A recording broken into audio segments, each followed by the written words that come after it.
हाँ शुरू कीजिए।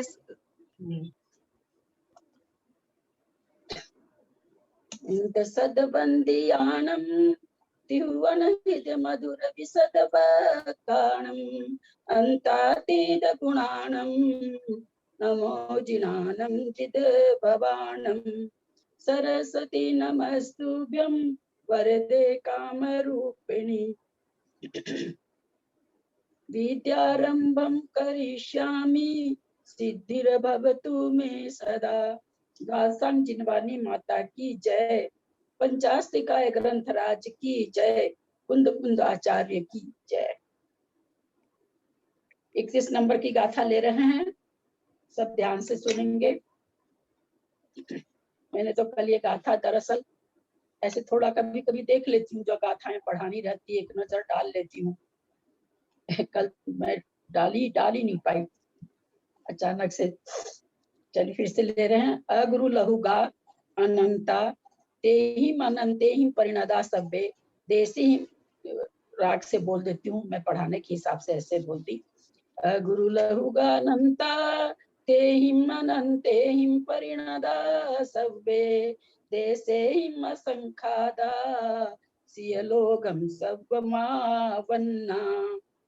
अगुरु लहुगा, अगुरु लघुगा, अगुरु लघु से युक्त, अगुरु लघु गुण से युक्त। हम लोगों ने कल समझा था अगुरु लघु 3 प्रकार से समझा गया था।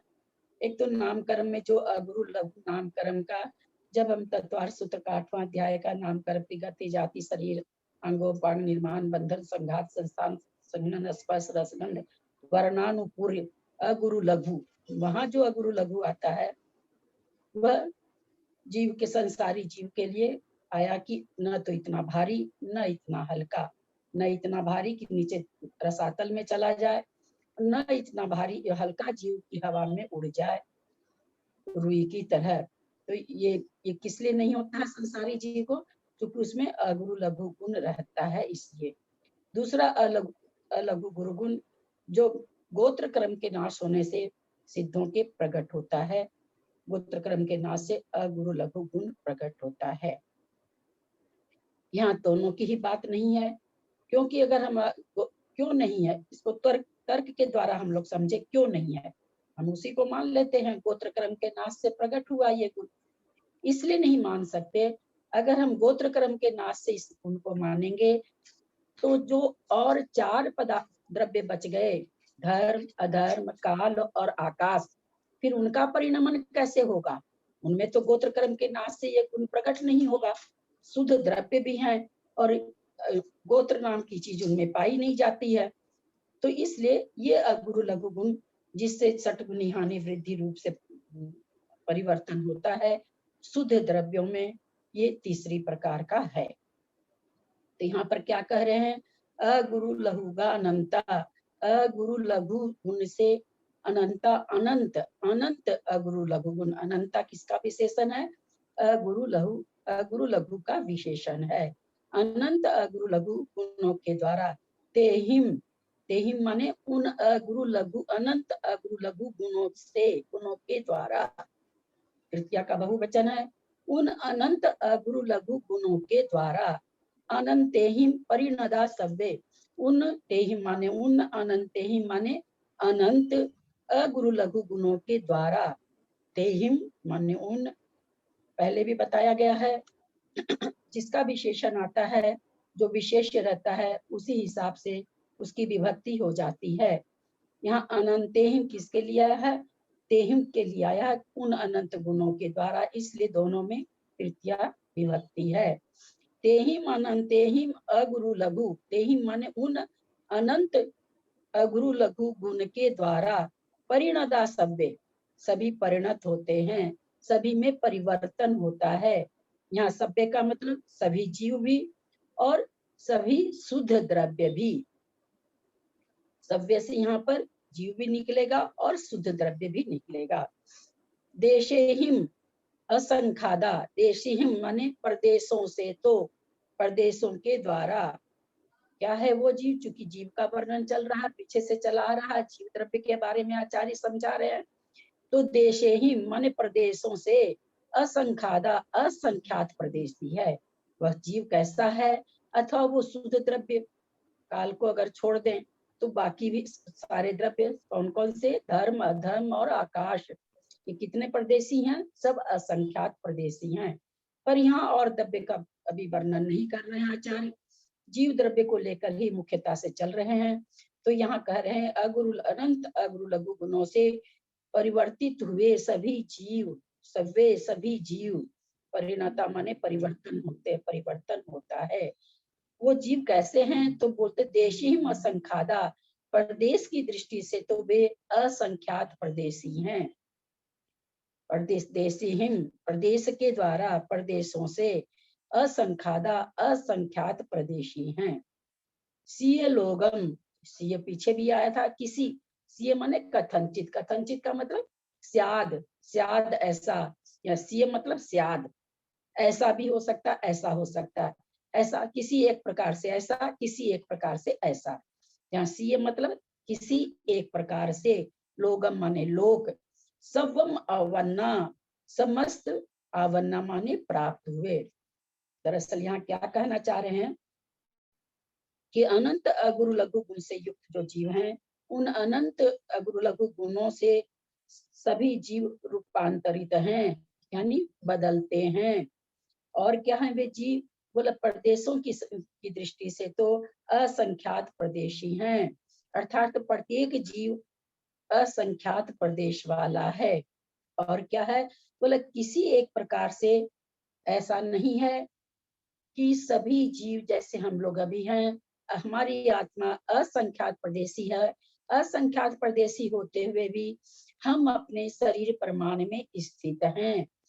हम अभी समस्त लोक को, असंख्यात प्रदेशी लोक को प्राप्त नहीं कर रखे हैं। लेकिन आचार्य कह रहे हैं यह असंख्यात प्रदेशी जीव किसी एक प्रकार से सबम अवन्ना समस्त लोक को प्राप्त होता है। यह जीव किसी एक प्रकार से, वो कौन सा प्रकार है? आगे की गाथा ये में आएगा। दरअसल इस किताब में दोनों गाथा एक जगह नहीं दी गई है, दोनों गाथा युगल रूप से आई हुई है। तो कह रहे हैं यहाँ पर, फिर ध्यान दीजिएगा, अगुरु लहुगा, गा लगाने से युक्त हो गया, अगुरु लघु से गुण से युक्त अनंता, अनंत अगुरु लघु गुण कितने हैं? अनंत। तेहिम अनंतेहिम, तेहिम माने उन अनंत अगुरु लघु गुण के कारण या गुणों से परिणदा सभ्य, सभ्य माने सभी जीव परिवर्तनशील हैं, परिवर्तन होता है, सभी जीवों में परिवर्तन हो। असंख्यादा, और प्रदेश से वे जीव कितने हैं? सभी जीव असंख्यात प्रदेशी हैं। तो असंख्यात प्रदेशी हैं, तो यहाँ आचार्य ये बताना चाह रहे हैं कि असंख्यात प्रदेशी होते हुए भी जीव, क्योंकि हम लोग देखते हैं व्यवहार में सभी जीव कोई असंख्यात प्रदेश में नहीं है। तो आचार्य फिर अगले पद में हमको समझा रहे हैं, किसी एक प्रकार से वह समस्त लोक को प्राप्त कर रखा है। सबम आपन्ना, समस्त लोगम माने लोक को, समस्त लोक को वो प्राप्त कर रखा है। अब वो किसी एक प्रकार से क्या है, वो हमें अगली गाथा में बताएंगे। तो फिर हम देखें, इसको व्याकरण भी देखें। अगुरु लहुगा पहला प्रथमा का, दूसरा क्या नाम है सो बहुवचन है और विशेषण है, क्योंकि गुण के बारे में है। अनंता, अनंत, ये भी विशेषण है किसका? अगुरु लहुआ का, अनंत अगुरु लघु गुण। तेहिम, ये भी सर्वनाम का विशेषण हम जान चुके हैं। उन, सब, वह, ये जितने भी आते हैं सब सर्वनाम है और ये सब विशेषण के रूप में आते हैं। ये विशेषण है तृतीया का बहुवचन, क्योंकि ये तेहिम तृतीया है और हिम याद हो गया होगा, इसमें तेहिम, अनंतेहिम, देसेहिम, ये सब तृतीया का बहुवचन है। अनंतेहिम, अनंत के द्वारा, ये अनंत किस में जाके लग जाएगा? अगुरु लघु गुण में। अनंत अगुरु लघु गुणों के द्वारा परिणदा, रूपांतरित यानी बदलते हैं, परिवर्तन होता है। इस अगुरु लघु, अनंत अगुरु लघु गुणों के द्वारा जीव में हमेशा परिवर्तन होता है। सभ्य, समस्त, सर्वनाम का विशेषण है। देशेहिम, प्रदेशों की दृष्टि से, प्रदेशों की बात जब हम प्रदेश की दृष्टि से बात करेंगे तो प्रदेशों के द्वारा अथवा प्रदेशों से, असंख्यादा, असंख्यात ये विशेषण है, प्रदेश का विशेषण है। सीय लोगम, सीय पीछे भी आ गया है, सीय मतलब किसी एक प्रकार से, कथनचित, सीय का क्या होगा संस्कृत अथवा हिंदी, स्यात, स्यात को प्राकृत भाषा में सीय कहा जा रहा है। तो सीय किसी एक प्रकार से, यानी सब प्रकार से नहीं, हम सब प्रकार से कहेंगे तो सारे जीव, संसारी जीव भी हमेशा असंख्यात लोक में रहना चाहिए, पर हम कहा जाता है ये असंख्यात भाग में रहता है, असंख्यात बहुभाग में रहता है, और समस्त असंख्यात प्रदेश में भी जीव का निवास है। असंख्यात में भाग में भी है, असंख्यात में बहुभाग में भी है, और पूरे असंख्यात लोक में भी है। लेकिन कैसे बोला, किसी एक प्रकार से, ऐसा नहीं कि हमेशा ही समस्त लोक में व्याप्त होकर रहता है, ऐसी बात नहीं है। किसी एक प्रकार से समस्त लोक को भी प्राप्त हो रखा है। इस तरह से इस गाथा में आचार्य हमें जीव के बारे में और गुरु के बारे में और थोड़ी सी हमें भाववासना, समस्त लोग को जीव प्राप्त होता है ये कराए हैं। वो कैसे प्राप्त होता है आगे की गाथा में हमको समझाएंगे। ललिता जी, ये रूपांतरित मतलब किस अपेक्षा से, उत्पाद में द्रव्य की अपेक्षा? हाँ, या छोटे बड़े आकार? नहीं नहीं नहीं, उत्पाद अनंत उसका लिया है ना, गुरु लघु गुण के लिया है ना, तो उसके कारण तो षटगुणी हानि वृद्धि हो रही है ना। मतलब ये रूपांतरित मतलब षटगुणी हानि बदलता है। वृद्धि के हिसाब से रूपांतरित। हाँ, रूपांतरित बदलता है, परिवर्तन होता है, रूपांतरित का मतलब रूप बदलते रहते हैं। नहीं तो ये षटगुणी हानि वृद्धि के लिए आया क्या रूपांतरित? हाँ हाँ, अगुरु लघु गुण के कारण कह रहे हैं ना। हाँ हाँ, तो अगुरु ठीक। लघु गुण से तो षटगुणी हानि वृद्धि होती है ना। 32 नंबर गाथा ले रहे हैं। के चितु अनावन्ना, मिच्छा दंसन कसाय जोग जुदा, विजुदाय ते हिम बहुगा, सिद्धा संसारिणो जीवा। के चितु अनावन्ना, मिच्छा दंसन कसाय जोग जुदा, विजुदाय ते हिम बहुगा, सिद्धा संसारिणो जीवा। यहाँ क्या बताना चाह रहे कि जीव तो बहुत हैं, बहुत सारे जीव हैं, उसमें से जो जीव मिथ्या दर्शन कसाय योग से संयुक्त हैं वे तो समस्त लोक को नहीं प्राप्त हुए हैं, परंतु अभी शब्दों से बता रहे हैं, एक बार भावार्थ पकड़ा रहे हैं आप लोग को। लेकिन कुछ जीव जो राग द्वेष आदि से रहित हैं, मिथ्या दर्शन कसाय से रहित हैं, वो अनेक ऐसे सिद्ध जीव हैं जो समस्त लोक को प्राप्त हुए हैं। क्योंकि जो सिद्ध बनते हैं वही समुद्घात करते हैं, केवली समुद्घात, और जब केवली समुद्घात होता है तब लोक पूर्ण समुद्घात के समय में लोकाकाश के बराबर यह जीव हो जाता है, इसके प्रदेश पूरे लोकाकाश में फैलते हैं। उसी चीज को आचार्य यहाँ पर पूरा समेट लिए हैं दो पंक्ति में।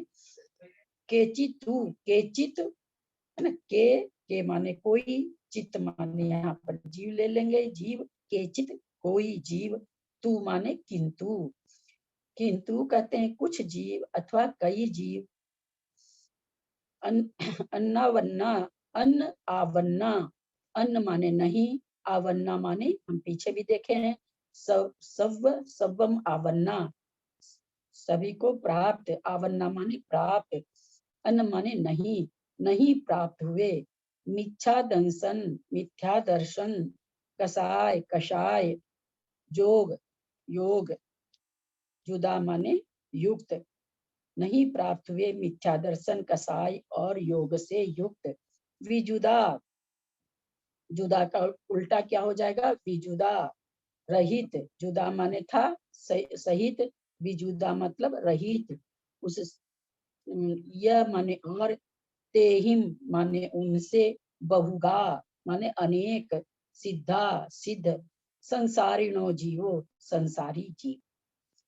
अब क्या क्या बताना चाह रहे हैं इस गाथा में, क्योंकि पिछली गाथा में आचार्य ने कहा कि यह जीव असंख्यात परदेशी है और किसी एक प्रकार से यह समस्त लोक को व्याप्त होता है अथवा प्राप्त होता है। अब उसी में आचार्य और बता रहे हैं कि भाई कौन प्राप्त होता है, उस पूरे लोकाकाश के प्रदेशों को कौन प्राप्त करता है अथवा कौन नहीं करता है। तो कह रहे हैं आचार्य, संसारी के चित तू कई जीव, तो कौन से कई जीव? संसारी जीव, कई संसारी जीव तो मिथ्या दर्शन, कसाय और योग से युक्त होने से अन्न आवन्ना प्राप्त नहीं हुए हैं। क्या चीज को नहीं प्राप्त हुए हैं? पूरे लोकाकाश को। यानी कई जीव जो हैं, जो कसाय और मिथ्या दर्शन कसाय से युक्त हैं, कौन? संसारी जीव, वे समस्त लोक को नहीं प्राप्त हुए हैं। पर कहते हैं विजुदा, यह जो विजुदा है, किससे? मिथ्या दर्शन कसाय और योग से जो विजुदा है, रहित है, यह माने, और तेहिम, उनमें ही, किनमें? उन संसारी जीवों में, तेहिम, उन संसारी जीवों में ही जो मिथ्या दर्शन कसाय और योग से विजुदा है, रहित हैं, सिद्धा, सिद्ध परमेष्ठी, वो क्या हुए हैं? वो उसको प्राप्त किए हैं। किसको? पूरे लोकाकाश को। यहाँ ये कहना चाह रहे हैं। हम सभी जानते हैं दंड कपाट, दंड दंड कपाट प्रतर, दंड कपाट प्रतर और लोकपूरन। दंड कपाट, दंड में तो ऊपर नीचे अपनी अवगाहना के हिसाब से ऊपर नीचे फैलते हैं तिगने, कपाट में अपने चौड़ाई के हिसाब से तिगने फैल जाते हैं, और प्रतर में बात वलय छोड़ करके पूरे लोकाकाश में फैल जाते हैं, और लोक पूरन के समय में बात वलय में भी आत्मा के प्रदेश फैलते हैं। तो इस तरह से ये कहना चाह रहे हैं कि जो असंख्यात परदेशी जीव होते हुए भी इन संसारी जीवों में जो कसाय आदि से युक्त है, वो इन असंख्यात प्रदेशों को प्राप्त नहीं हुए हैं। कौन प्राप्त हुए हैं? तो कह रहे हैं जो इनसे रहित होकर के सिद्धत्व को जो प्राप्त कर रहे हैं, वे जीव असंख्यात लोक को प्राप्त किए हैं। थोड़ा सा देख रहे हैं इसको व्याकरण से, के चित उ, के माने कोई, चित माने जीव, चित माने यहाँ पर जीव, चेतना, जीव, उसे किंतु, अन्न, अन्न आवन्ना, अन्न माने नहीं, आवन्ना माने प्राप्त होना, मिथ्या दर्शन माने मिथ्या दर्शन, कसाय माने कसाय, जोग माने योग, जुदा माने युक्त। विजुदा, मम्मी यहाँ पे मन वचन काय से योग को बोले होंगे ना, मिथ्या दर्शन? मिथ्या दर्शन अलग है, मन वचन योग में तीनों नहीं, योग, मन वचन काय और कषाय को, चारों को लेके इधर बोलेंगे। हाँ हाँ, सभी सारी आ जाएगी, सभी आ जाएगी। और जिनको नहीं भी है इतनी कसाय, जैसे जो 10वें गुण स्थान में है, 8वें में, 7वें में, वो भी अभी लोकाकाश को नहीं प्राप्त हुए हैं ना। हाँ, तो ऐसा हाँ, चारों कसाय आएगी, एक भी कसाय आ जाएगी। जब तक केवली नहीं बनेंगे, जब तक केवली बन के 14वें गुण स्थान में जाने के समय में करते हैं समुद्घात, इसलिए अगर एक भी कसाई, मान लो स्वंजलन कसाई भी बची है, मिथ्या दर्शन चला गया उनका, लेकिन अभी एक कसाई बची है, स्वंजलन कसाई, और योग बचा है, तो भी वो लोकाकाश को प्राप्त नहीं कर सकते हैं। यहाँ चारों कसाय तो है ही है, मिथ्या दर्शन जो मिथ्या दृष्टि है उस हिसाब से, पर इसमें से अगर एक भी कसाय है तो भी वो लोकाकाश को प्राप्त नहीं कर सकते। मिथ्या दर्शन माने मिथ्या दर्शन, कसाय माने कसाय, जोग माने योग, जुदा माने युक्त। जुदा का विलोम शब्द है विजुदा, रहित, यह माने, और तेहिम, इसमें तेहिम किस लिए आया? संसारिणो जीवा, उन संसारी जीवों में, तेहिम, तेहिम संसारिणो जीवा, उन संसारी जीवों में कुछ कई जीव तो है ना, ऊपर के चित तू, कई जीव तो किंतु, कई जीव तो कई जीव किंतु अथवा कई जीव तो मिथ्या दर्शन कसाय योग के कारण से सहित होने के कारण अन्न वरना उस समस्त लोक को प्राप्त नहीं हुए हैं। उन्हीं में कहते हैं तेहिम बहुगा, सीधा उस संसारी जीव में बहुत सारे जो जीव हैं वो सिद्धत्व को प्राप्त किए हैं। अर्थात जो मिथ्या दर्शन, कसाय और योग से रहित हैं, वे बहुत सारे सिद्ध जीव हैं जिन्होंने समस्त लोक को व्याप्त किया है। जो असंख्यात प्रदेश है उनके, वो सारे आकाश प्रदेशों में फैला है। इस तरह से यहाँ पर आचार्य हमें जीव की पूरा व्याख्यान बताए कि किस तरह से वो समस्त लोक को व्याप्त करता है और किस तरह से, किस कारण से वो नहीं व्याप्त कर सकता है। इस तरह का जीव, और उस व्याप्त करने वालों में जितने संसारी जीव हैं सभी व्याप्त नहीं कर सकते हैं। उनमें से कुछ जीव हैं जो लोकाकाश को व्याप्त कर पाते हैं। ऐसा हमें भाव भाषणा 32 नंबर के इस दीदी प्रणाम। ये बहुगा का अर्थ क्या लेंगे दीदी? प्रणाम बहुगा यानी बहुत सारे जीव, ऐसा लेंगे? हाँ, हाँ, तो बहुगा माने अनेक, बहुत सारे, है ना। बहुगा माने अनेक, अनेक सिद्ध। 33 नंबर की गाथा ले रहे हैं। जब ललिता जी इसको एक बार रिपीट कीजिए ना। समस्त लोग को प्राप्त नहीं करते हैं, इसको पूरा थोड़ा सा डिटेल में बताइए ना इसको। हाँ क्लियर। ठीक है। के चित के माने कई जीव, कई जीव मतलब कोई भी जीव। तू माने परंतु अथवा तू, तो, किंतु, जो भी अपने सेंटेंस में बैठ जाए सब एक अर्थवाची है। चित माने यहाँ पर जीव हो जाएगा। कई जीव ऐसे हैं, कौन से? संसारिणो जीवा, उन तेहिम संसारिणो जीवा, उन संसारी जीव में। कौन से संसारी जीव? जो असंख्यात परदेशी जीव हैं सारे, उनमें वो लोग वो संसारी जो जीव हैं उनमें केचितु कई जीव तो मिथ्या दर्शन, कसाय और योग से युक्त होने के कारण, क्योंकि ये गाथा क्या आ रही है, 31 नंबर की गाथा का सपोर्ट कर रही है। उसमें आचार्य ने कह दिया ये जीव तो असंख्यात परदेशी है और किसी एक प्रकार से पूरे लोक को व्याप्त करता है। तो अब उसी का खुलासा कर रहे हैं कि उन्होंने वो कहना चाह, मैंने ये तो कह दिया कि किसी एक प्रकार से ये सारे लोग को व्याप्त करता है, तो वो एक प्रकार कौन सा है, किस प्रकार से सारे लोग को व्याप्त करता है, उसका अब आचार्य इसमें उपदेश दे रहे हैं कि संसारी जीव कई जीव तो, किंतु संसारी जीवों में मिथ्या दर्शन, कसाय और योग से युक्त होने के कारण या युक्त होने से अन्न आवन्ना प्राप्त नहीं होते हैं। किसको प्राप्त नहीं होते हैं? लोकाकाश को। पूरे लोकाकाश में वे व्याप्त नहीं हो पाते हैं, क्योंकि पीछे में कह दिए किसी एक प्रकार से। तो यहाँ पर वही बताना चाह रहे हैं कि वो एक प्रकार कौन सा है, किस एक प्रकार से जीव पूरे लोक को व्याप्त कर सकते हैं। जब आचार्य ने ऐसा कहा तो शिष्य की शंका हुई कि भाई आपने कहा कि व्याप्त कर सकते हैं, तो कौन कर सकता है? ऐसा क्या चीज है, किस कारण से सारे लोग को व्याप्त करता है?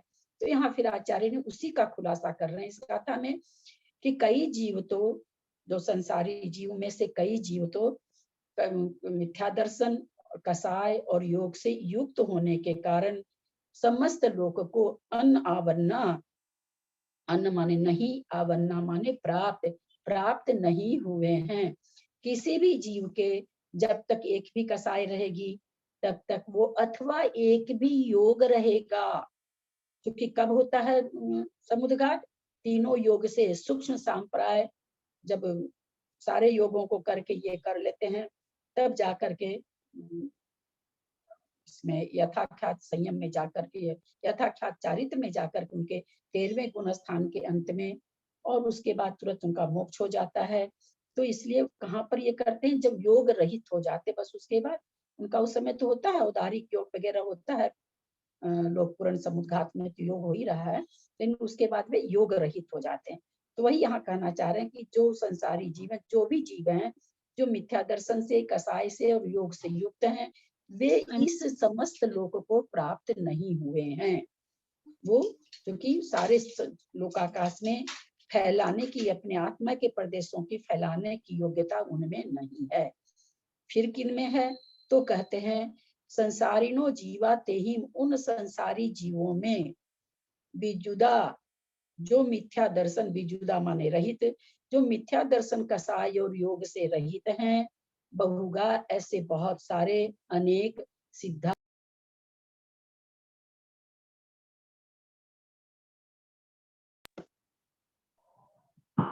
अर्थ जिन्होंने क्या हो रहा है? अर्थात जिन्होंने समस्त लोकाकाश को प्राप्त किया है वे कौन है? तो उन संसारी जीवों में कुछ जीव ऐसे हैं जिन्होंने मिथ्या दर्शन कसाय योग से अयुक्त होने के कारण उन्होंने समस्त लोक को व्याप्त किया है। यानी उन्होंने केवली समुद्घात जिन्होंने किया है उनके द्वारा ये लोकाकाश व्याप्त किया गया है, अथवा पूरे लोकाकाश में वे व्यापक हुए हैं। अन्यथा संसारी जीव कोई भी पूरा यद्यपि लोकाकाश के बराबर प्रदेश होते हुए भी पूरे लोकाकाश में यह जीव व्याप्त होकर नहीं रह सकता है। ये इस गाथा में आचार्य हमें समझाए हैं।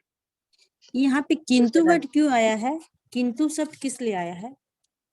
भाई उसी के लिए आया है जो कि कह रहे हैं कि भाई हमने कह तो दिया कि समस्त लोगों को व्याप्त होकर के रहते हैं, परंतु उन जीवों में, उन संसारी जीवों में किंतु उन संसारी जीवों में बहुत से जीव ऐसे हैं जो मिथ्या दर्शन कसाय योग से युक्त हैं, वे नहीं प्राप्त हुए हैं, अनावन्ना नहीं प्राप्त हुए हैं। किंतु वो पीछे वाली गाथा को इससे जोड़ रहे हैं कि हमने कह तो दिया कि समस्त लोग को प्राप्त हुए हैं, लेकिन किंतु जो कसाय मिथ्या दर्शन आदि से युक्त हैं, अनावन्ना उनके द्वारा प्राप्त नहीं हुआ है अथवा प्राप्त नहीं किया गया है। क्या समस्त लोग? दीदी केवली समुद्घात और लोक पूर्ण समुद्घात दोनों का मीनिंग एक ही है क्या? केवली समुद्घात में चार तरह से होता है, चार, उसमें 4 स्टेज है, चारों स्टेज को मिलाकर के केवली समुद्घात कहलाता है। अच्छा, दंड तो कपाट इसको फिर अपन क्या बोलेंगे? लोक पूर्ण समुद्घात के टाइम पे आपने जैसे बताया ना कि वलय में भी लोक पूर्ण समुद्घात ही बोलेंगे ना? हाँ, लोक पूर्ण समुद्घात के समय में जीव के सारे प्रदेश, असंख्यात प्रदेश, असंख्यात आकाश के प्रदेशों पर एक एक प्रदेश पर एक एक आत्मा का प्रदेश हो जाता है केवल लोक के समय में। ठीक जी ललिता जी प्रश्न है, समुद्घात तो केवली कर रहे हैं, समुद्घात तो केवली भगवान कर रहे हैं और नाम इसमें बोल रहा है सिद्ध जीव का। हाँ, तो जो कौन कर रहे हैं? जो सिद्ध बन रहे हैं। अच्छा, उस अपेक्षा से कि इन कर्मों से युक्त होकर के जो सिद्ध बन रहे हैं बहुत सारे, वे मतलब समस्त लोग को व्याप्त करते हैं। ठीक, यानी योग रहित माने क्योंकि क्यों रखा गया, सिद्ध क्यों बोला गया? क्योंकि अरहंत बनने के लिए इनको लोक पूर्ण नहीं करना पड़ रहा है ना, सिद्ध बनने के लिए करना पड़ रहा है। योग रहित माने अरहंत बनने के लिए तो करना नहीं पड़ा। हाँ, योग रहित किस लिए? योग रहित 14 गुण स्थान हो गया ना? हाँ, तो 14वें गुण स्थान में तो करते हैं। अच्छा, वो 5 अक्षर जो होते हैं उसी में? हाँ, उसके होते तुरंत मोक्ष हो जाता है, तुरंत 13वें गुण स्थान के अंत में करते हैं और तुरंत मोक्ष हो जाता है। उसके बाद उनका गुण स्थान वगैरह नहीं बनता है। लोक पूर्ण पूरा हुआ, दंड का पाठ 13वें की लास्ट में, 13वें गुण स्थान के अंत में, हाँ, 13वें गुण के लास्ट में पूर्ण करने के लिए वो समुद्रघात करते हैं। क्या करने के लिए? आयु पूर्ण करने के लिए वो 4 नहीं करते हैं। एक मिनट, आयु पूर्ण करने के लिए नहीं करते हैं। आयु कम रहती है और 3 कर्म ज्यादा रहते हैं। हाँ, 3 कर्म का, हाँ, उसको बराबर करने के लिए, आयु के बराबर करने के लिए समुद्घात करते हैं। इसमें 2 मत हैं। एक आचार्य का मत है कि सभी जीव करते हैं, एक आचार्य का मत है जिसकी आयु 6 महीना बची हो और वेदनीय नाम गोत्र का 6 महीने से ज्यादा स्थिति बची हो, तब वो समुद्घात करते हैं। ऐसा 2 तरह का इसमें आता है। तो आयु कम रहती है और तीनों कर्म ज्यादा रहते हैं, तो वो करते क्या है, अपने आप होता है, वहां कोई बुद्धिपूर्वक काम नहीं होता है, बोलने की भाषा है कि करते हैं, होता है समुद्घात। भाव योग है कि द्रव्य योग है? हाँ, योग रहित बोलते हैं तो फिर द्रव्य के योग रहित है कि द्रव्य तो है ही, भाव का नहीं है ना? मतलब योग रहित बता रहे हैं ना, इसमें द्रव्य मन भाव मन बोलते हैं ना वैसे। हाँ, कहाँ से आ इसमें गया? मन तो यहाँ है ही भाव हाँ? लेंगे कि द्रव्य लेंगे? नहीं, द्रव्य से हो रहा है। समुद्रघात तो द्रव्य आत्मा के प्रदेश फैल रहे हैं। हाँ हाँ, तो द्रव्य से हो रहा है। यहाँ मन हाँ नहीं है। मन से सोच के थोड़ी कर रहे हैं। भाव मन थोड़ी है, द्रव्य मन है। भाव हाँ मन तो है ही नहीं। हाँ ठीक है। अच्छा ललिता जी, एक क्वेश्चन था कि ये ना जितने भी शुद्ध द्रव्य हैं, आपने बताया जिस शुद्ध द्रव्य में अगुरु लघु के कारण से उत्पाद व्यय द्रव्य होता है, तो वो क्या चीज का उत्पाद व्यय द्रव्य है? उत्पाद व्यय क्या चीज का उत्पाद है? क्या चीज का उत्पाद है, क्या का व्यय है? सबसे पहले दिन जब कल की बात है ना, समझाते समय यही ना आलाप पद्धति में क्या आया है कि ये अर्थ पर्याय है। बहुत सारी अर्थ पर्याय मिल करके हम लोगों के साथ हम लोग कब जान पाते हैं? बहुत सारी अर्थ पर्याय मिल करके व्यंजन पर्याय हो जाती है, तब हमको दिखाई देता है कि हाँ ये चीज बदली है। परिवर्तन जिसको है ना, वर्तना, क्योंकि अर्थ पर्याय तो हमको पता ही नहीं चलती है, और उसमें भी हम शुद्ध पर्याय की क्या होता है ये तो हम समझ ही नहीं सकते ना। इसलिए आचार्य ने पहले ही कह दिया आलाप पद्धति में, देवसेन आचार्य ने, न मन वचन के अगोचर है, न इंद्रियों के अगोचर है, इसको किसी भी तरह से कहा नहीं जा सकता है। अर्थ पर्याय भी है, इसलिए इसका श्रद्धान करना चाहिए।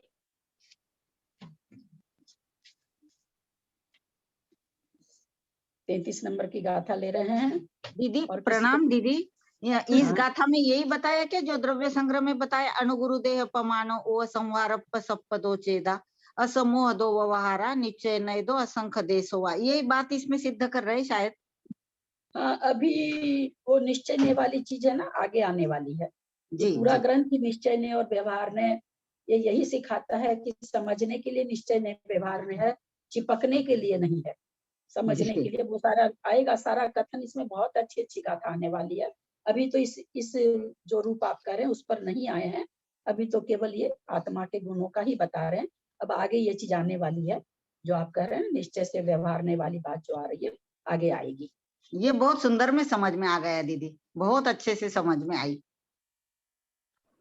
अच्छा ललिता जी, एक क्वेश्चन और था।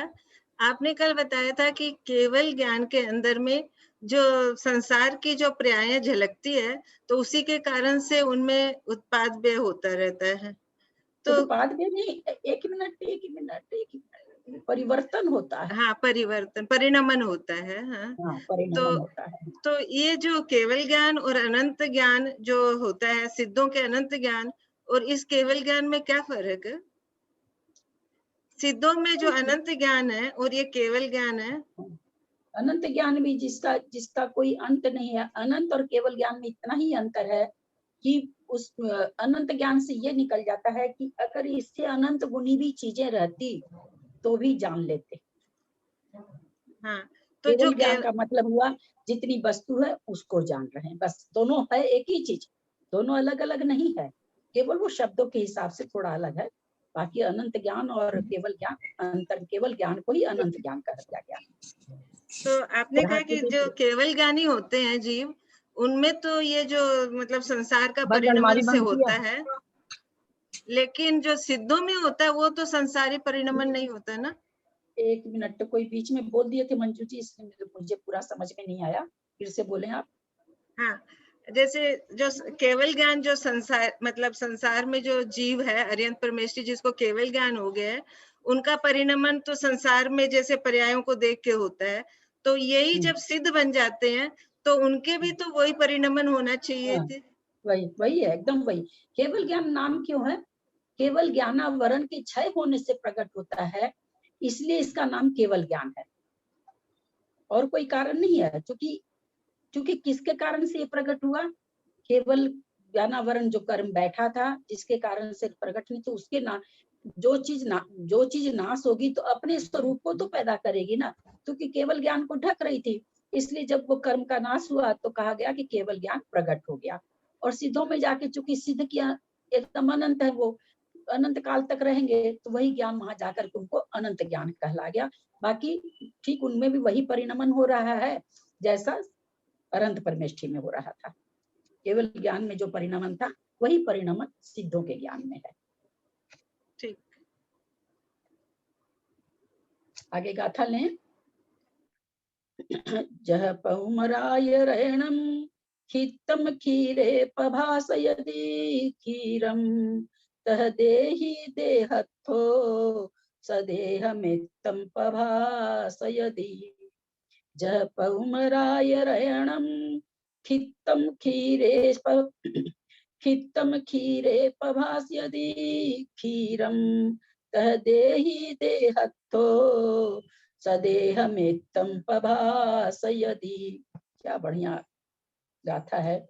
इसलिए आज सुमन जी का जयपुर फोन आया, बोला मैंने इतनी गाथा याद कर दी है लेकिन सब तो नहीं याद कर पाएंगे, तो मैंने उनको सुझाव दिया कि जो गाथा बहुत अच्छी है, अरे बेनाड़ा जी को मुझे फिर अभी याद आ गए। बेनाड़ा जी मुझे कहा करते थे आप जो जो अच्छी अच्छी गाथाएं हैं ना उनको याद कर लो। तो मैंने उनको कहा कि ऐसा करिए समय सार की। उन्होंने कहा समय सार की, तो मैंने कहा मैं तो समय सार पढ़ी नहीं हूँ, मेरे में ताकत भी नहीं कि मैं सारा समय सार पढ़ूं, उसमें से चुनिंदा गाथा निकाल दूं। तो उन्होंने फिर मेरे को कहा मैं आपको भेजता हूँ सारी गाथाएं, आप जरूर याद कर लो। संजोग ऐसा रहा एकदम लास्ट समय की ये सब बात है, नहीं हो पाया, वो नहीं भेज पाए मेरे को। उन्हीं की बात याद आने पर मैंने आज सुमन जी से कहा आप चुनिंदा चुनिंदा गाथाएं, जैसे आचार्य ने बताया कि क्या नाम है सो पुद्गल है, काल का परिवर्तन पुद्गल के कारण होता है, ऐसी ऐसी सपरिपक्व नहीं, इतना विवेचन जानते थे कि सभी वस्तु प्रतिपक्ष सहित है, लेकिन इतना विवेचन नहीं जानते थे, थोड़ा सा बस दिमाग में ये वस्तु थी। तो ऐसी ऐसी गाथाएं जो बहुत चुनिंदा है उनको सजेशन दिए कि आप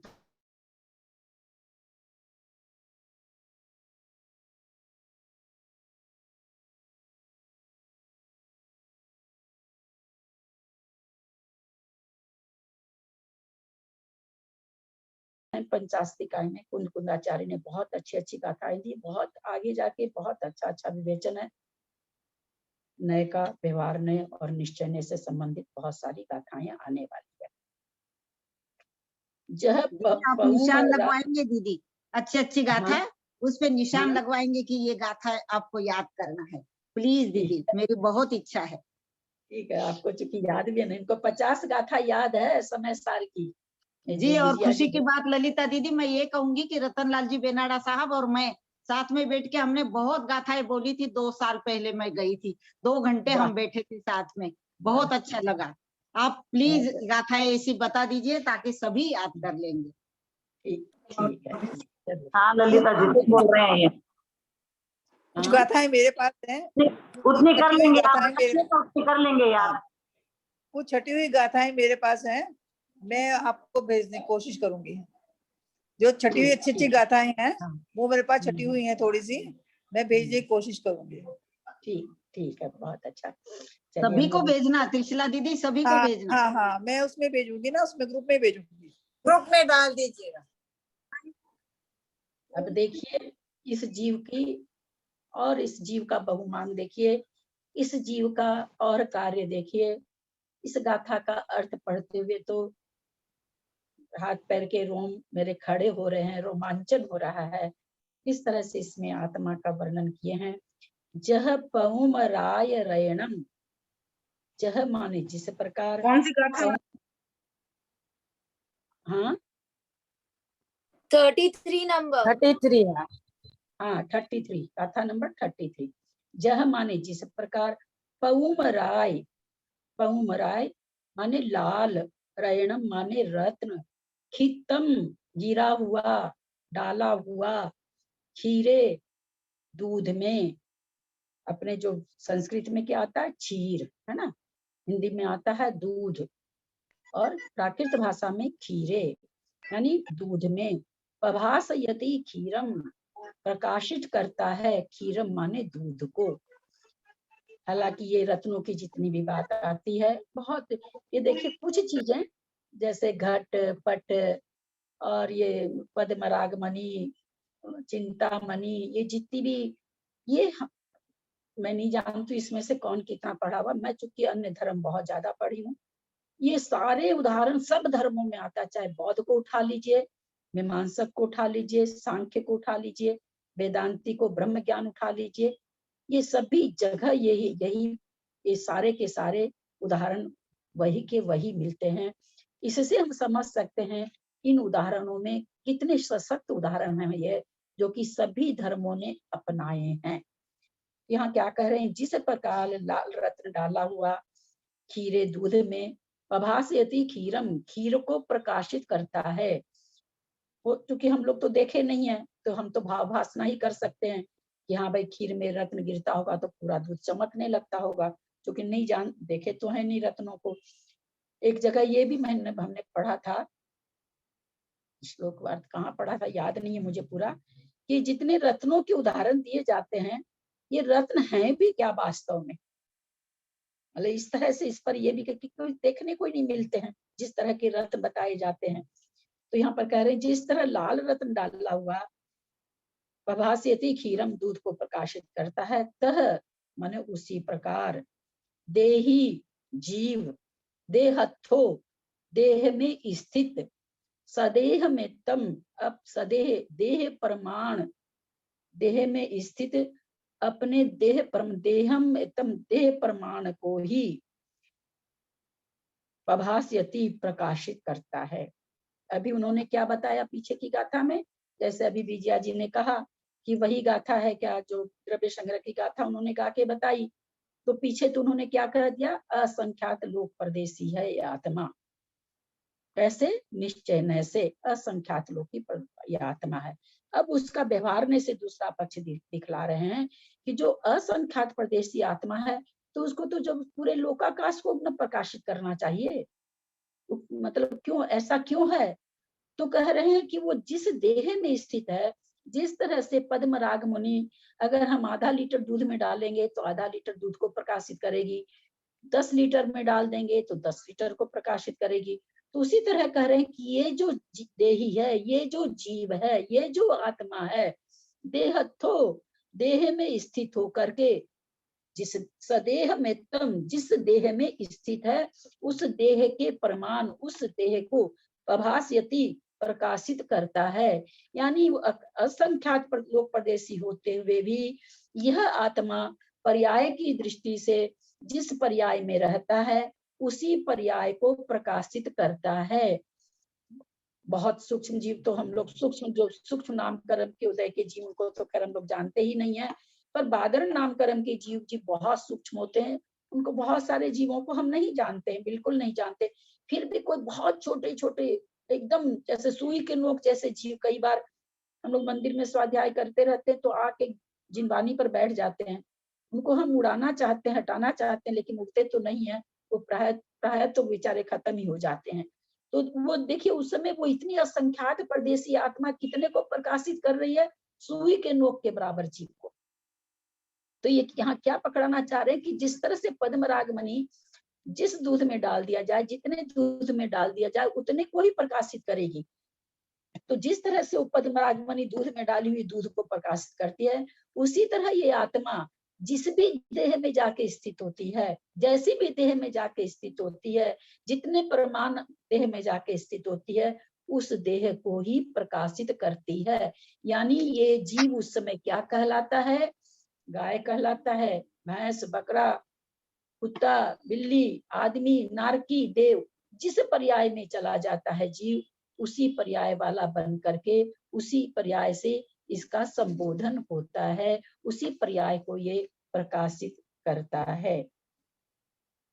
जह फिर एक बार अर्थ कर रहे हैं, जह माने जिस प्रकार, ये कुछ शब्द हैं, जह, तह, जुदा, विजुदा, हम इसलिए बार बार बोल रहे हैं, ये सब शब्द हम लोगों को याद हो जाना चाहिए, ताकि हम आगे कोई प्राकृतिक ग्रंथ पढ़ें तो इन शब्दों का अर्थ हमें जहाँ नहीं लिखा हो शब्दार्थ, हमारी भाव भासना से वहां पर हम इन शब्दों के अर्थ लगा सकें। ऐसे शब्द इस पूरे ग्रंथ में बहुत बार आएंगे तो हम लोगों को याद हो जाएगा। जह माने जिस प्रकार, पहुम राय, रैणम माने रत्न, पहुम राय मतलब लाल, लाल रत्न, खित्तम गिरा हुआ, डाला हुआ, खीरे दूध में, सप्तमी का एक वचन है, दूध में। प्रभासयति प्रकाशित करता है, वर्तमान काल का प्रयोग है। तीसरा अन्य पुरुष का एक वचन। क्षीरम खीर को, दूध को, द्वितीया का एक वचन है, दूध को प्रकाशित करता है। तह माने उसी प्रकार, देही जो देह में स्थित है उसको देही कहते हैं। देह शरीर हो गया, देह में स्थित जो होता है उसको देही। तो कहते हैं देही माने जीव, देहत्थो देह में स्थित, सदेह में तम अपनी देह मात्र को ही, यानी जिस देह में है वह उतने मात्र को ही प्रभास्यति प्रकाशित करता है। अब यहाँ जो प्रभास्यति है ये सकर्मक क्रिया है। जैसे आप बोलेंगे ये उसको प्रकाशित कर रहा है, उसको बता रहा है, तो प्रश्न खड़ा हो जाएगा किसको प्रकाशित कर रहा है। ये सकर्मक काल की वर्तमान काल, सकर्मक क्रिया वर्तमान काल की है। तो कहते हैं जिस प्रकार दूध में डाला हुआ लाल रत्न अपनी प्रभा से, अपनी चमक से दूध को प्रकाशित करता है, उसी प्रकार देह में स्थित जीव अपनी देह मात्र को ही प्रकाशित करता है।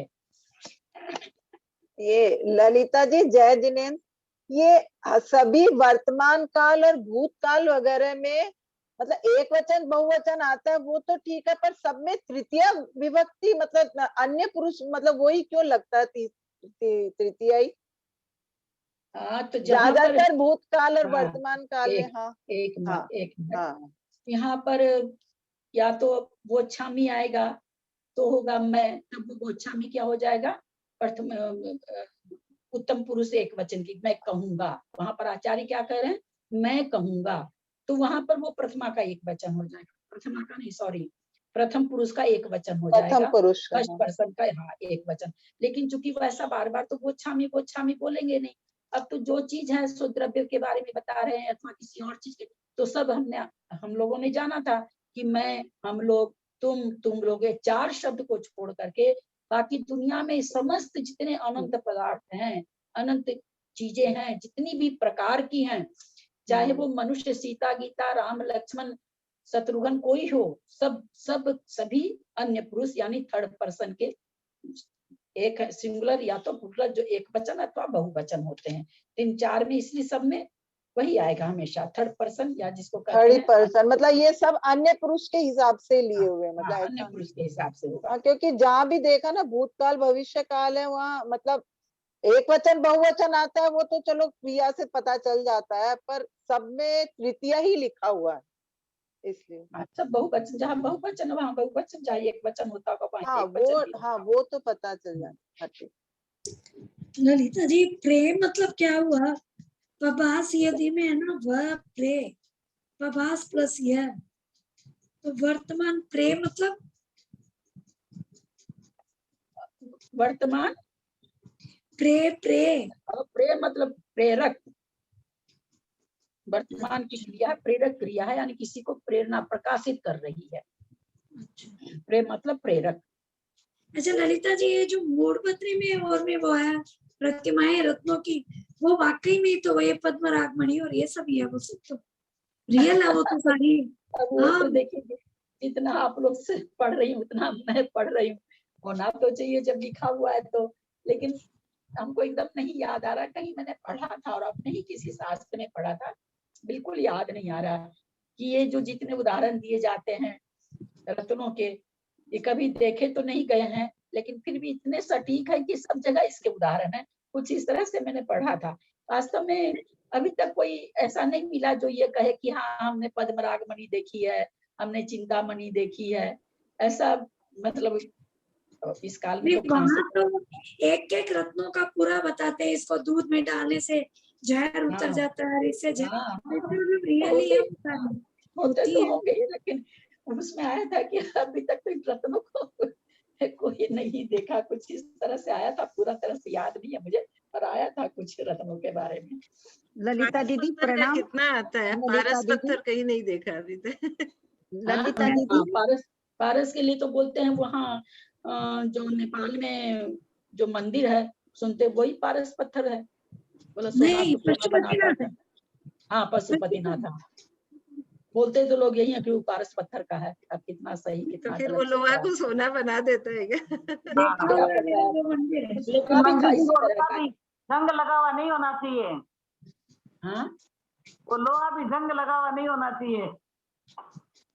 वो तो खैर है ही है, जिसमें सीधी सी बात है, जिसमें कर्मों के जंग लगे रहेगी उसको कुछ नहीं होगा।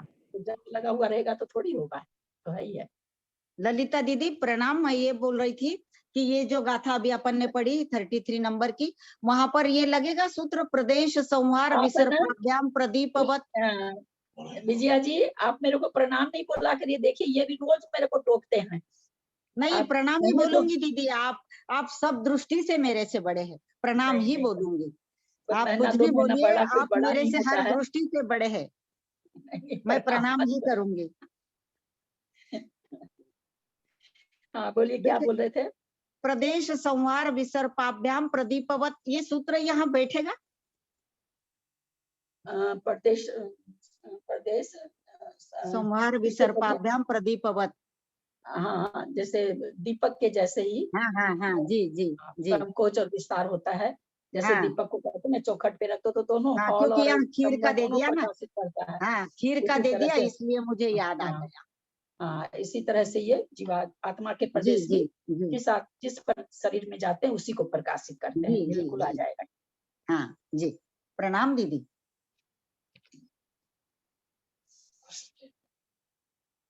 किसी को कुछ पूछना है?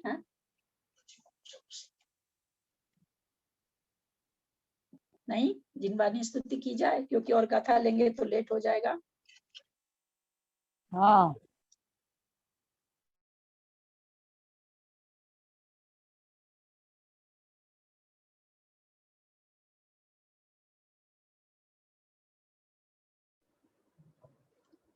ललिता जी वीडियो नहीं आ रहा है।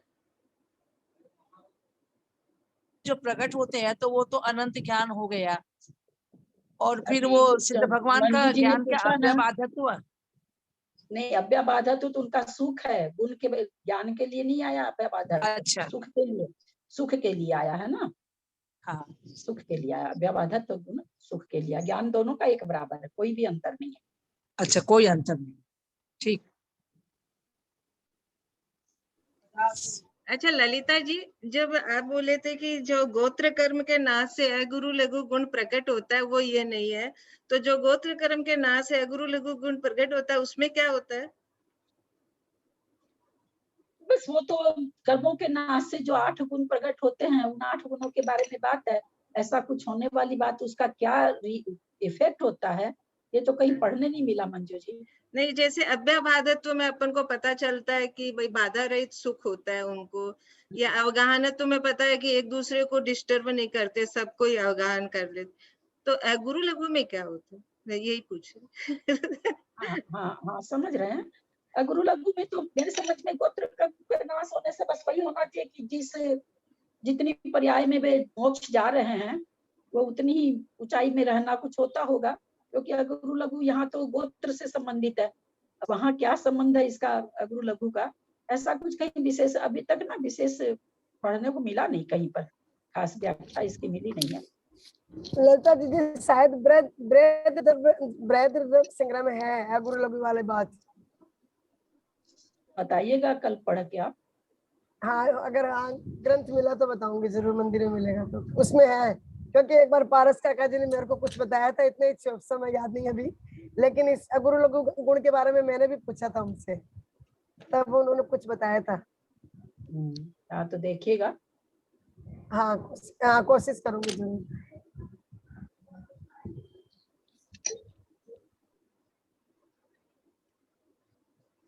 जिनवानी स्तुति करें।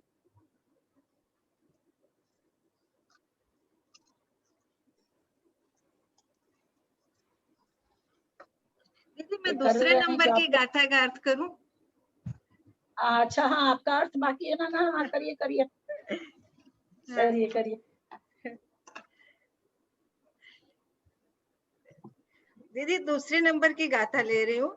पहले गाथा में आचार्य कुंद आचार्य मंगलाचरण कर रहे हैं, दूसरी में करती हूँ। सम्मण मोगद मठम चतुगति निवारणम सन्निवाणम एसोपणमीय शीर्षा समेमियम सुन बोक्षामि। थोड़ा सा मैं ना इसको अपने चिंतन से थोड़ा सा मन में दूसरी तरह से सोची हूँ, तो मैं उससे की तरह से करती हूँ, आप बताइएगा। तो सबसे पहले अपन पहला शब्द है समण मुंह गद मट्ठम, मतलब समण के मुंह से सार तत्व जो है निकला हुआ, उसी को बोक्षामि मैं कहूंगा। तो इसमें ना आचार्य कुंद कुंदाचार्य अपनी प्रतिज्ञा करते हैं कि मैं क्या कहना चाहता हूँ। कोई भी शास्त्र जब शुरू करते हैं तो आचार्य लोग जो 6 बातों का ध्यान करते हैं कि मंगल है, उसका उद्देश्य क्या है, उसका हेतु क्या है, उसका मतलब किसके वो कारण से वो लिख रहे हैं और उसमें क्या लिख रहे हैं। तो इसी के हिसाब से मैं थोड़ा सा इसको करूं कि ये गाथा मेरे को अच्छी लगी है। तो सबसे पहले आचार्य गुरुवर कर रहे हैं कि मैं कुछ कहना चाह रहा हूँ, तो प्रतिज्ञा करते हैं। फिर आचार्य कहते हैं कि जो समण के मुंह से निकला है मैं वही कहूंगा, मैं अपने मुंह से कुछ कह नहीं कहूंगा, अपने मुंह से नहीं कहूंगा, जिन्होंने तीर्थंकरों ने बताया है समण मुंह गद्दम मट्ठम सारभूत तत्व, मैं उसी को कहूंगा। तो दूसरा मैं उनको पूछता है भैया ये कहने का उद्देश्य क्या है आचार्य का, तो बोलता है चतुगति निवारणम, मतलब चारों गतियों के दुखों को निवारने वाला है, इसलिए मैं ये कहूंगा। तो फिर बोलते हैं कि इसका फल क्या है, तो बोलते हैं सन्निवाणम, इसका फल है स्थिर निर्वाण को प्राप्त करना।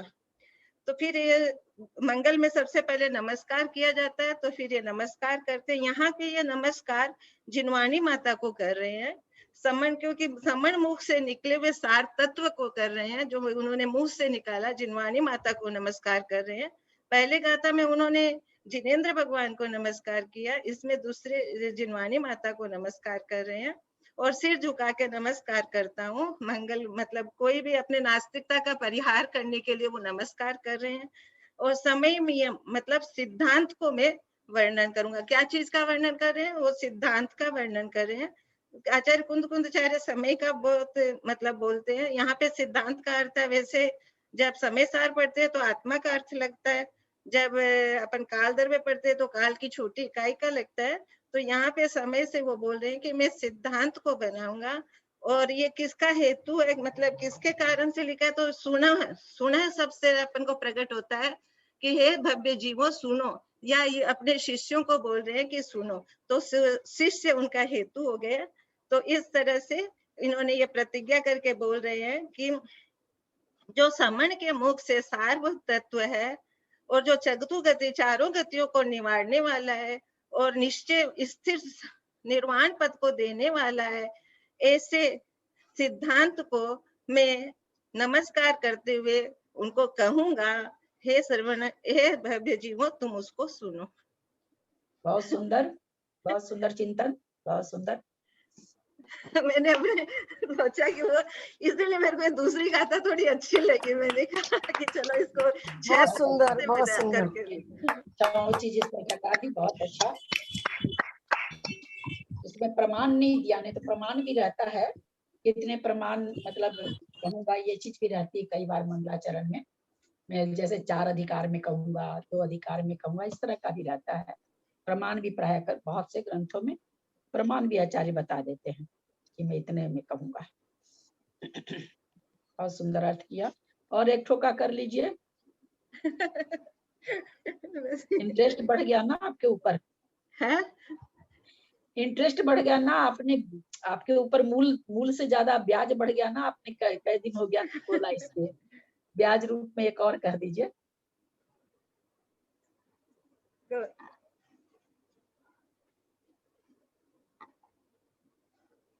बोलेंगे? हाँ, दूसरी बोलेंगे? कौन सी करूं? हाँ करिए।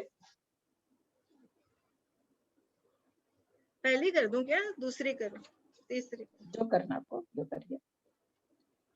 5वीं कीजिए। तीसरी करो। समवावो पंचनम समवोति जिनुत्तमे ही पर्णत्तम सोचेव हवदिलो तत्तो अमियो अलोकम। यहाँ पे आचार्य गुरुदेव लोक और अलोक का वर्णन करते हुए बता रहे हैं कि जो 5 का समूह है, पांच अस्थि का इसका समूह है, और समोति और जो समय मतलब समय है काल द्रव्य की एक इकाई, तो जो काल द्रव्य है और जिनको की जिनों में जो श्रेष्ठ तीर्थंकर है, जिनों में सबसे उत्तम तीर्थंकर हो गए, तो जो तीर्थंकर भगवान ने कहा है सो चेव हृदय लो, वो निश्चय से ही लोकाकाश है, वो उसको निश्चय से लोकाकाश कहते हैं। और तत्तो अमियो अलोहम, और बाकी के जो लोकाकाश से बाहर है वो अपरिमित है, उसका कोई परिमाण नहीं है, वो अनंत है, वो अलोकाकाश है, जो कि आकाश मतलब अलोकाकाश है। खम मतलब ऐसे तो शून्य बताया था कि जिसमें शून्य मतलब पांचों तत्व नहीं है, छह द्रव्य नहीं है। नहीं, खम माने आकाश होता है। हम बताए थे कि खम माने शून्य भी होता है, खम माने यहाँ पर आकाश है। अलो माने अलोक, अलोका खम आकाश, अलोकाकाश। अलोकम का मतलब हो गया अलोकाकाश। हाँ, तो जो पांचों का समूह है अस्थि काय और समय जिसकी सबसे छोटी इकाई है, ऐसे काल द्रव्य को जिन्हों में श्रेष्ठ तीर्थंकर ने जिनको बताया है वो निश्चय से ही लोक है, और बाकी का जो अपरिमित है वो अलोकाकाश है। बहुत सुंदर, चलिए आपने बहुत अच्छा अर्थ किया। ऐसे आप लोग उस दिन है ना इतना सब सुने ना, उस दिन जब ये पांच कहा था कि बार बार जब सुने ना, तो वो मतलब अंदर से लग रहा है उसमें अलग भाव आ रहे हैं। बहुत अच्छी बात है, बहुत सुंदर। चलिए मंगलाचरण किया जाए। ललिता जी अभी वाली गाथा सुनाऊं मैं? जिनवानी बोलिए। मैं कर रही हूँ जिनवानी स्तुति।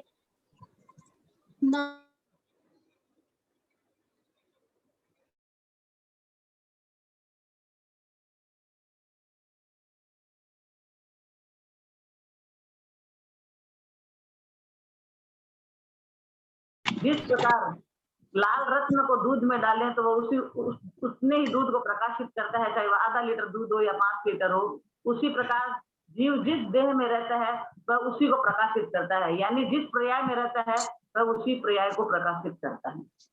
बहुत सुंदर लिए क्या आप? ऐसी लगन होनी चाहिए। चलिए स्तुति करें। कौन कर रहे थे? सरला भाभी कीजिए। सरला भाभी।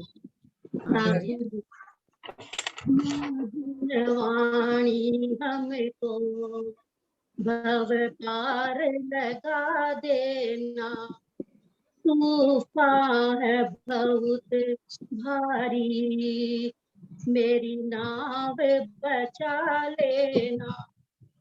मोही बन कर मैंने अब तक जीवन खोया, अपने ही हाथों से कांटों का बीज बोया।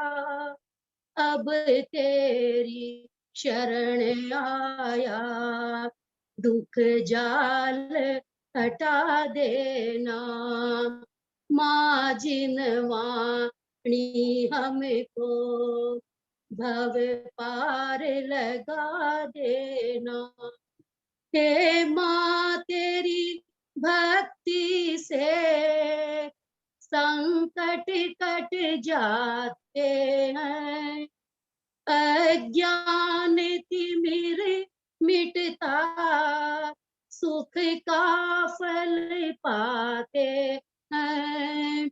चरणों में पड़ा हूँ जो, मुझे राह दिखा देना। माँ जिनवाणी हमको भव पार लगा देना। लख 84 फिरते बहु कष्ट उठाए हैं, किया जन्म मरण फेरा, सुख लेश न पाए हैं। तेरे चरणों में मस्तक है। मुझे अपना बना लेना माँ जिनवाणी, हमको भव पार लगा देना। तूफान है बहुत भारी, मेरी नाव बचा लेना। जिनवाणी के ज्ञान ते सुझे लोकालोक, तो वाणी मस्तक नमो सदा देत हो दो। हे जिनवाणी भारती, तो ही जपो दिन रैन, जो तेरा शरणा गए सो पावे सुख चैन। जय बोले द्वादशांग जिनवाणी माता की। नमोकार।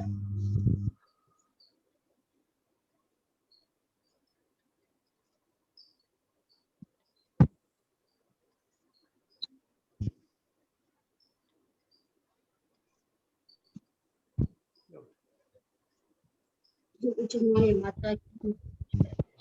अच्छा, सभी से रिक्वेस्ट है कि स्टूडेंट ग्रुप में ना जो भी है ना जिनवानी करेगा तो एक नाम जरूर भेजिए। आज बहुत सुंदर सरला ने जिनवानी स्तुति की है, भावना आती है अपने को, तो आप एक एक नाम दिया करिए। पहले भी ललिता दीदी बोली थी अपन को, एक नाम जरूर भेजिया करिए। इसमें थोड़े जिनवानी सबसे जय जिनेंद्र, मिलते हैं कल। हाँ जय जिनेंद्र। प्रणाम लता जी प्रणाम करते हैं सभी से। जय प्रणाम ललिता जी, सभी से जय जिनेंद्र। जय जिनेंद्र ललिता जी, प्रणाम। सबसे जय लोग करते हैं। ललिता भाभी को प्रणाम। ललिता जी को प्रणाम, सबको जय जिनेंद्र, जिनेंद्र। ताई जी, ताऊ जी, पापा मम्मी सभी को जय जिनेंद्र। ललिता जी टाइम सवा 7 करिए ना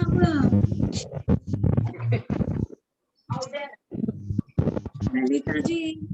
हाँ, टाइम 7:15 से 8:15 करिए ना, दिन में बहुत बड़े आ गया।